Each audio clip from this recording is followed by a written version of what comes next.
ADHD and depression are separate disorders but tend to have much overlap.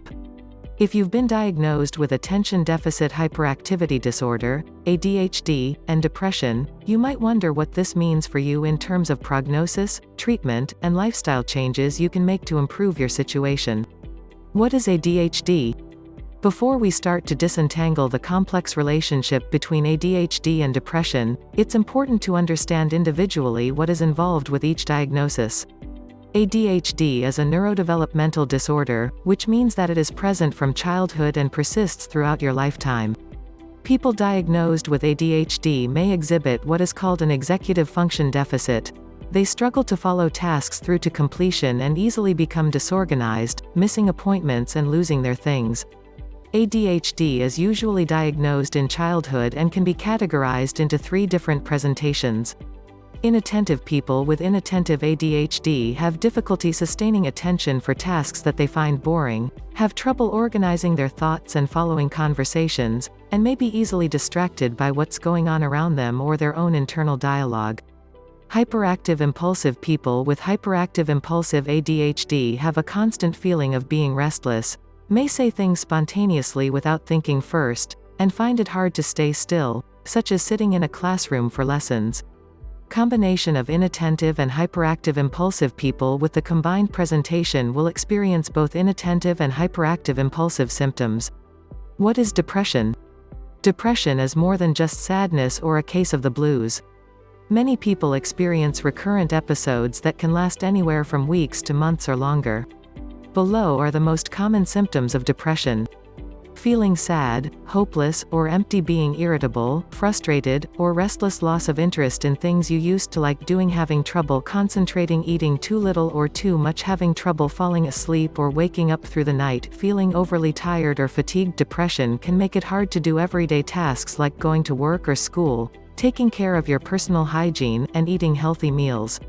It is also a life-threatening illness when it is severe and leads to suicidal ideation. Overlap of ADHD and depression. How do ADHD and depression overlap? We know that these are comorbid conditions, which means that when you are diagnosed with one, the odds of you also being diagnosed with the other are higher. Below are some facts on the overlap of ADHD and depression.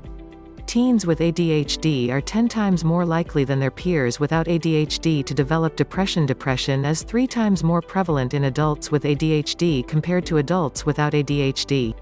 People diagnosed with depression tend to have rates of ADHD diagnosis of about 30 to 40%.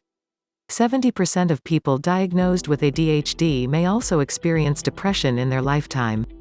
Furthermore, in a study that examined data from the Netherlands study of depression and anxiety, it was found that rates of ADHD were higher among those who had severe depression, chronic depression, early onset depression, or comorbid anxiety. This suggests a strong relationship between ADHD and depression. With respect to suicidal ideation, a study of 627 undergraduates showed that a diagnosis of ADHD was related to increased suicidal ideation. This relationship was affected by various factors such as management of negative emotions, emotional awareness, and goal-oriented behavior. If you are having suicidal thoughts, contact the National Suicide Prevention Lifeline at 1-800-273-8255 for support and assistance from a trained counselor. If you or a loved one are in immediate danger, call 911. For more mental health resources, see our National Helpline database. Is it ADHD or depression? Sometimes it can be hard to tell ADHD and depression apart. This is because there are overlapping symptoms, but also because some ADHD medications can cause side effects that mimic depression, such as loss of appetite or sleeping difficulties.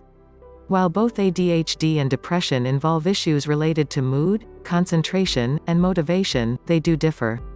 Mood. A person with ADHD may experience temporary mood lability all the way back to childhood, while a person with depression tends to have mood episodes, beginning in the teens or later, that last at least weeks or months. Motivation. A person with ADHD can be motivated when something feels interesting to them, whereas a person with depression finds everything hard, regardless of whether it is interesting or exciting to them normally when they are not depressed. Sleep. A person with ADHD has trouble falling asleep because of an active mind and not feeling tired, While a person with depression may feel tired but unable to sleep due to negative thoughts and insomnia, may wake up through the night, or may sleep too long. Course the symptoms of ADHD are lifelong, while major depression symptoms tend to last for a certain period before often improving to a normal level of functioning. Risk factors for comorbid ADHD and depression. What are the risk factors for having comorbid ADHD and depression? Below are some of the risk factors that have been identified. Being female. Although ADHD is more common in males, females are more likely to have comorbid ADHD and depression. Inattentive type. Those diagnosed as inattentive type are more likely to also have a diagnosis of depression. Mother's mental health. When a mother has depression during pregnancy, this is linked to a higher likelihood of giving birth to a child who is later diagnosed with ADHD, depression, or both. Early onset. Being diagnosed with ADHD during childhood is related to an increased risk of depression and suicidal thoughts later in life. Not receiving treatment. People who have untreated ADHD are at higher risk for depression due to secondary issues such as low self-esteem. Treatment for overlapping ADHD and depression. What types of treatment are offered if you have overlapping ADHD and depression? It really depends on your particular situation. In general, the approach is to work on the condition that is most impairing first.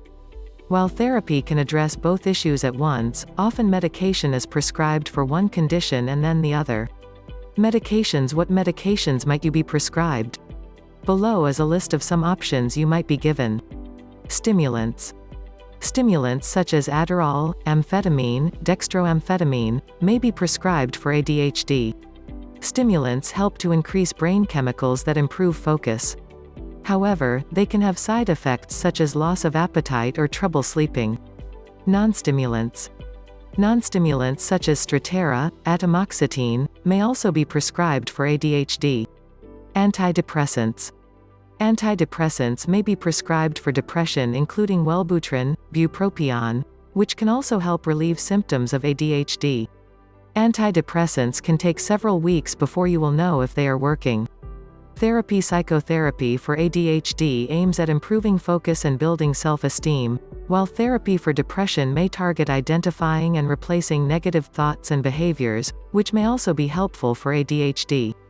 In one study of 77 adults with ADHD, those who had received extensive psychotherapy and were less likely to have ruminative thinking were shown to be more resilient to episodes of depression. Lifestyle changes. What can you do on your own to improve your ADHD and depression? The basics are most important. Eat healthy meals, exercise regularly. Aerobic exercise is important if you have ADHD, and practice good sleep hygiene. Another good strategy is to prevent yourself from becoming bored if you have ADHD, as this can worsen your mood.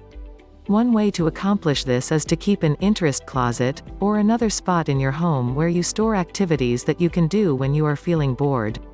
Add things like books you want to read, crafts you want to do, etc., so that there's never a time that you're at a loss.